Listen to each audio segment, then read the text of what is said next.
আর যেদিন রেকর্ড করেছি না সেদিন প্রথম আলোর সামনে গেল হসে জিয়াপদ দেখেছেন, দেখেন। রক্তের বিনিময়ে আপনাকে বসাইছে চেয়ারে, আপনি সিচুয়েশন বোঝার চেষ্টা করেন। এই যে লোকগুলো একসাথে হইতে এখানে যদি আওয়ামী লীগের কলমের একটা গুলি চালাই দেয়, তখন আমরা কি আওয়ামী লীগের পদত্যাগ চাইবো না সরকারের?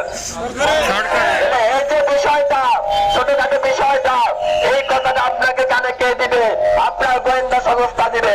সুতরাং আমাদের এখানে আসার আগে গোয়েন্দা সংস্থার বলার উচিত। আগের দিন প্রথম আলোর সামনে মাইকি করার সময় টাইমে আইএমএ বাধা দিছে, দেখেন একটু এনা দেখেন। কালকে সবাই চলে আসবেন 4টা বাজে, গরু জায়গাতে দাওয়াত রইল। ওকে,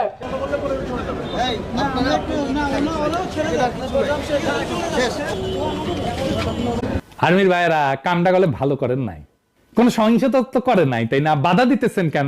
হাসিনা ঠোলার মতো। কোন কথা থাকলে আমার সাথে কইবেন।